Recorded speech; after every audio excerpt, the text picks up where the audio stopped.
കേരളത്തിലെ എക്സ് മുസ്ലിങ്ങളിൽ പ്രധാനിയായി കണക്കാക്കുന്ന ഡോക്ടർ ആരിഫ് ഹുസൈൻ ഭീകരാക്രമണങ്ങളുടെ പശ്ചാത്തലത്തിലിട്ട ഒരു പോസ്റ്റാണ് ഞങ്ങൾ ഇവിടെ പറയുന്നത്. ഇത് പലരും അയച്ചു തന്നു, അഭിപ്രായം വ്യക്തമാക്കാൻ ഞങ്ങളോട് ആവശ്യപ്പെട്ടു.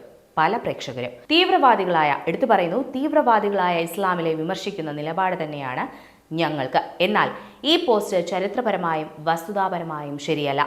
മുസ്ലിങ്ങൾ എല്ലാം എന്നല്ല, 90% പേരും തീവ്രവാദികളല്ല, മറിച്ച് ഇവർ ജന്മനാ തന്നെ ഇസ്ലാമിന്റെ ഇരകളാണ്.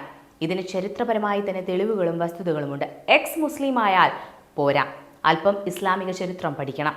അല്ലെങ്കിൽ ഇങ്ങനെ വിഡ്ഢിതം എഴുതേണ്ടി വരും. സംഖ്യയാകട്ടെ, കൊങ്ങിയാകട്ടെ, കമ്മിയാകട്ടെ, ആരുമായിക്കോട്ടെ, ഇരകളെ ലിബറേറ്റ് ചെയ്യാനാകണം വിമർശനം. ഇസ്ലാം എന്ന മതത്തിന്റെ ആദ്യ രക്തസാക്ഷി മതസ്ഥാപകനായ സാക്ഷാൽ മുഹമ്മദ് തന്നെയായിരുന്നു. മുഹമ്മദിന്റെ മരണം തന്നെ ഒരു ദുരൂഹതയാണ്. ഖൈബറിൽ ജൂത സ്ത്രീ വിഷം കൊടുത്തു കൊന്നു എന്ന ഇസ്ലാമിസ്റ്റുകൾ വിശ്വസിക്കുമ്പോൾ ആയിഷ വിഷം കൊടുത്തു എന്ന് വിശ്വസിക്കുന്നവരുമുണ്ട്. എന്തായാലും മരണനാളുകളിൽ ആയിഷയുടെ വീട്ടുതടങ്കലിൽ തന്നെയായിരുന്നു മുഹമ്മദ്. തനിക്ക് പറയാനുള്ളത് എഴുതി വെക്കാൻ ഒരു പേനയും പേപ്പറും പോലും ഉമർ പ്രവാചകന് നിഷേധിച്ചു. അലി ഖലീഫ ആകാതിരിക്കാനാണ് അത് ചെയ്തത്. CE 632 ജൂൺ 8 മുഹമ്മദ് മരിച്ചതെന്ന് വിശ്വസിക്കപ്പെടുന്നു.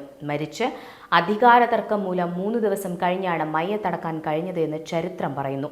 അതുവരെ ആയിഷയുടെ മുറിയിൽ ഒരു തുണിയിട്ട് മൂടിയാണ് മുസ്ലിങ്ങളുടെ പ്രവാചകന്റെ മയ്യത്ത് കിടന്നിരുന്നത്. അങ്ങനെ സ്വന്തം മതത്തിന്റെ തന്നെ ഇരയായി മുഹമ്മദിന്റെ മൃതദേഹം പോലും മാറി.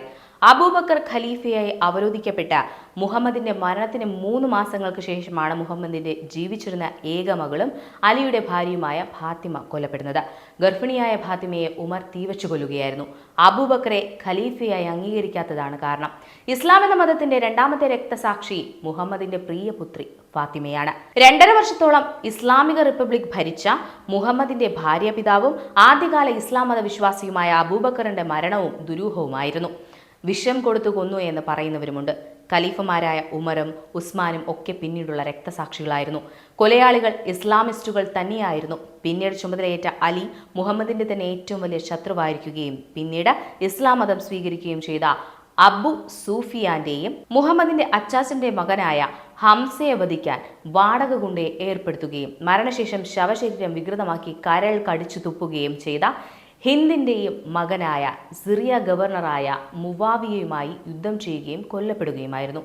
മൃതദേഹം മുവാവിയ മാന്തി എടുക്കാതിരിക്കാൻ അത് എവിടെ മറവു ചെയ്തു എന്ന് ഇന്നും അജ്ഞാതമാണ്. തുടർന്ന് ഇസ്ലാമിക മതവും ഖിലാഫത്തും മുഹമ്മദിന്റെ ശത്രുഗോത്രവും കസിൻസും കൂടിയായ ഉമാവികളിലേക്ക് കേന്ദ്രീകരിച്ചു.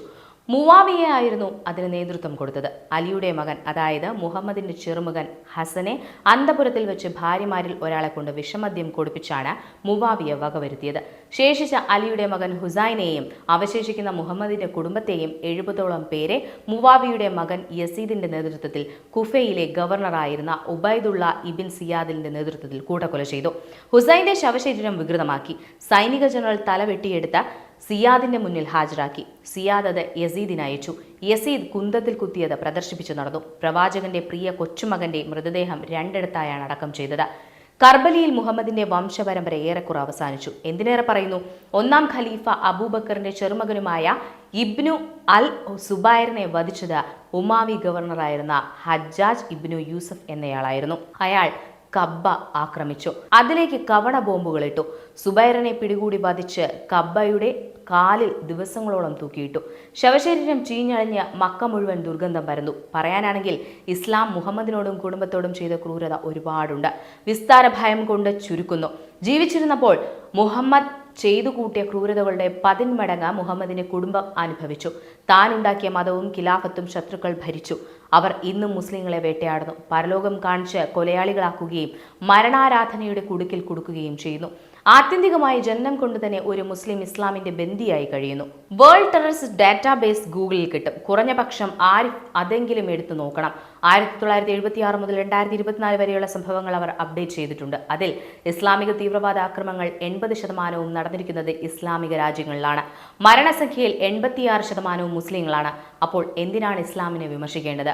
ഒരു ജനാധിപത്യ രാജ്യത്ത് കയറി മതം നോക്കി ആളുകളെ കൊന്ന് ആ നാട്ടിലെ മുസ്ലിങ്ങളെ കൂടി അപരവത്കരിക്കാൻ ശ്രമിക്കുന്ന ഇസ്ലാമിനെയോ അതോ അതിനെയൊക്കെ ഇരകളായി തടവുകാരായി മാറിയ മുസ്ലിങ്ങളെയോ?